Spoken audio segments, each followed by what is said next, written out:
of the World Series, an absolute classic. This is Unfiltered. Officially, this will go down as episode number 220.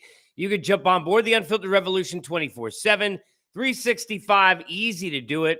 Twitter or X, if you will. Get up in a Casey Stern, get into the bio. Jump on the YouTube channel and get all the interviews, the conversations, the guests, oh my, and, of course, Apple, Spotify, everywhere you get your podcast, and wherever you are.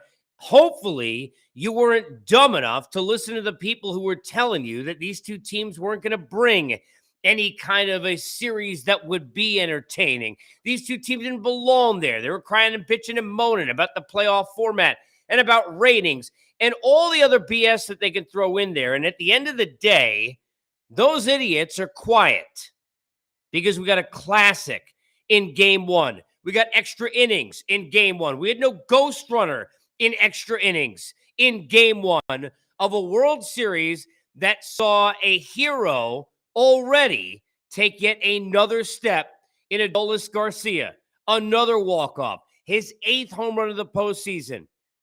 And unbelievably, on the 12-year anniversary of a day I remember vividly, I was standing about 8 rows behind home plate, waiting down to go on the field, and instead of being in the well where you normally wait to go out on the field if you're in the media, happened to be trying to wait that way because I remember we were doing some fan interviews right as the in-between innings were going on through all of that drama with what became the David Freese game. But before that was going to be the Josh Hamilton game, if you remember.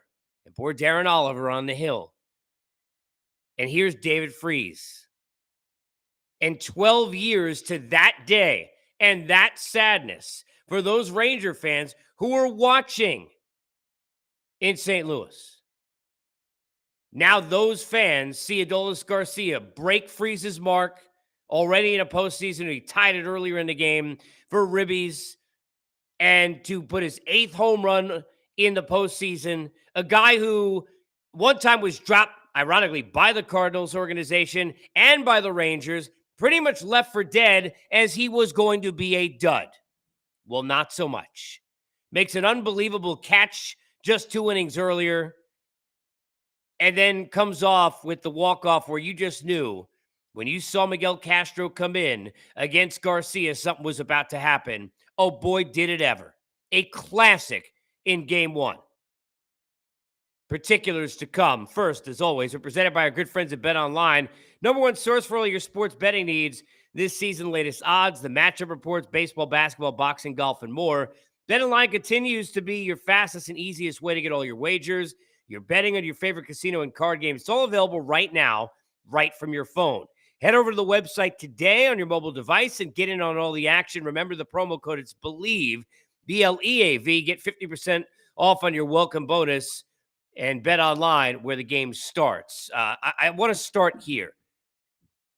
This exemplified everything we loved about the two stories of these teams.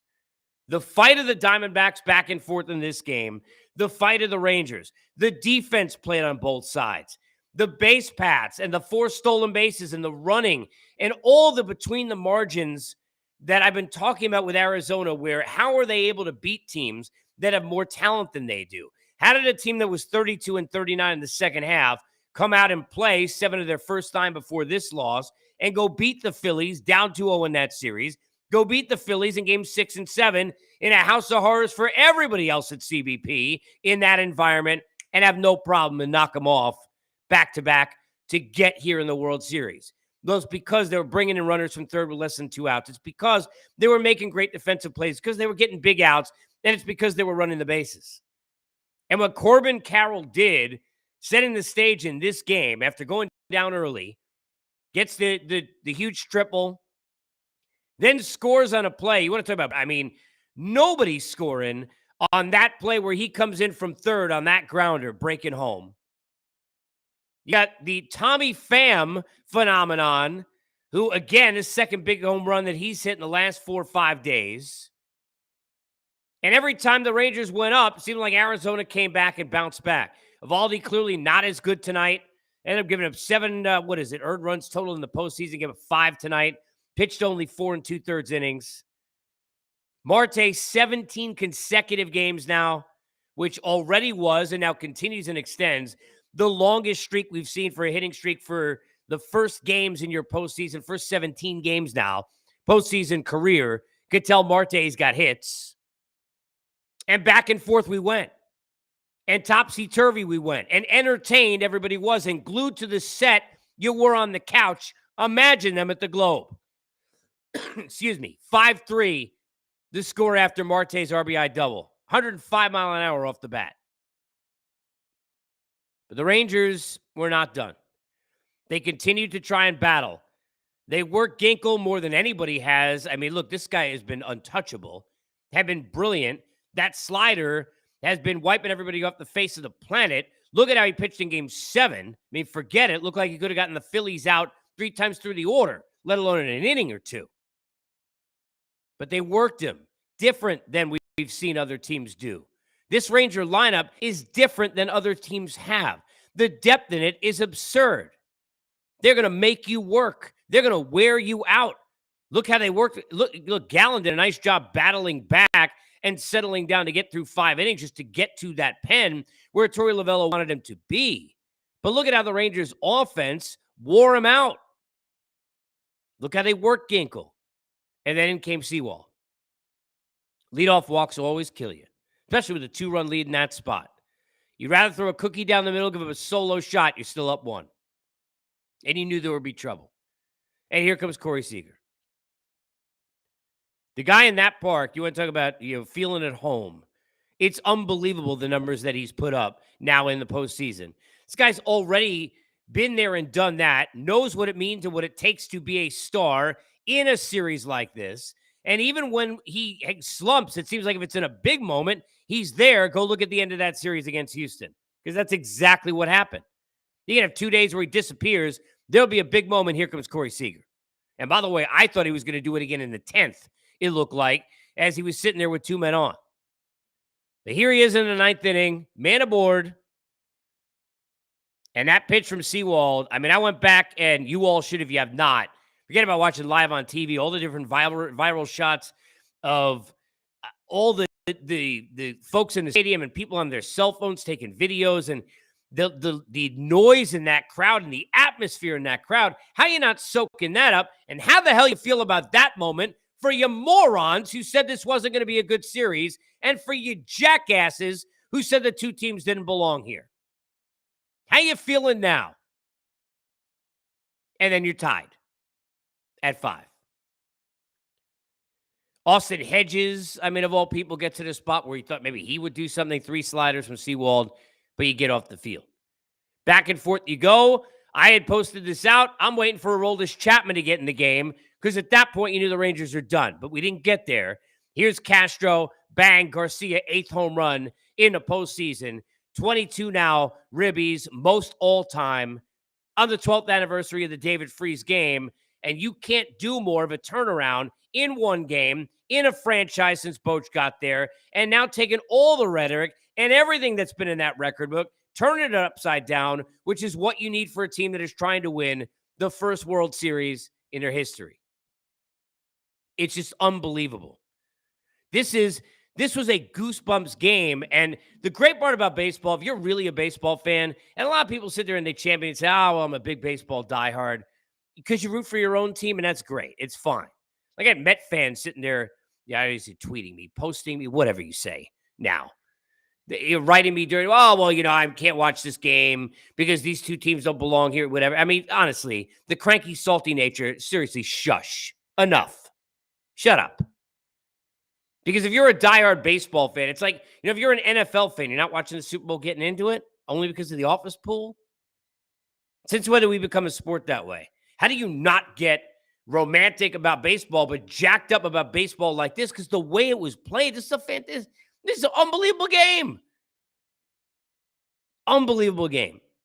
And the way it ended, I mean, unbelievably dramatic. And now let's talk about Garcia and where he's sitting. Because we're past Randy Arozarena now.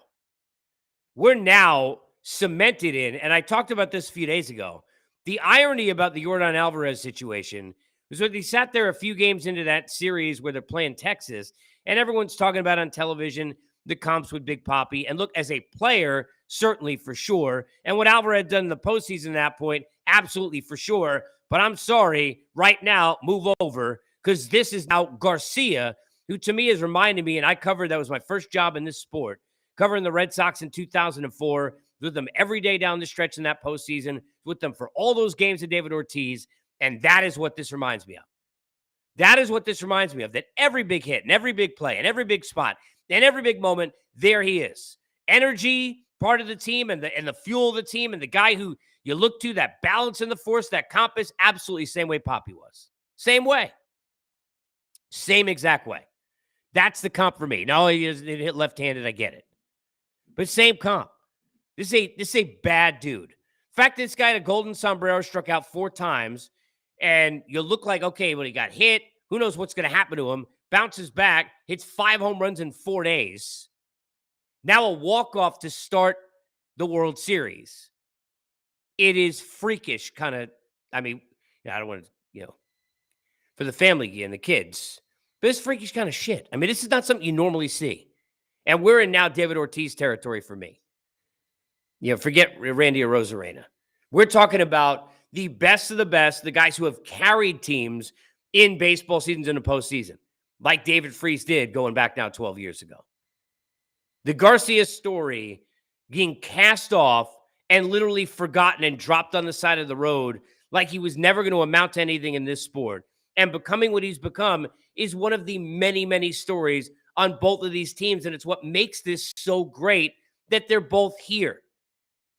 The good thing that comes from this is that even the dodos who sort of watched, didn't want to admit how great it was, they're going to be locked in now. And I guarantee you a lot more people are going to tune in for game 2. Because the right 2 teams belong here. No matter what the hell the format was or what you think, the Diamondbacks beat a team that won 100 games, won game 6 and 7 with the hottest team in the world at home where they never lose, and beat them. Texas, after losing the division at the end of the year, people thinking they were gone, sit there and go knock off 2 teams, including, you look, Houston Astros in their house 4 times, in their house, the defending champs, including wiping them off the face of the earth in game 7, blowing them out.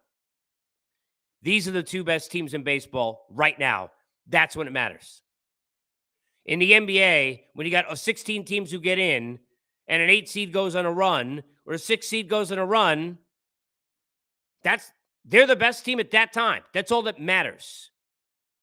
That's all that matters. Same thing in the NHL, same thing in the NFL. That's all that matters.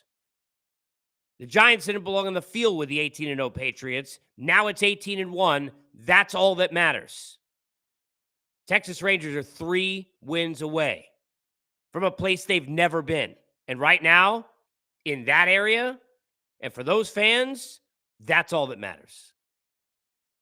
But if we've learned anything about the Diamondbacks, like when they went down early in this game, and then they went down again in this game, like when they were down 2-0 against the Phillies, like when they would look like they were out of it with a 9-game losing streak in the second half of the season, you can go in on and down the line.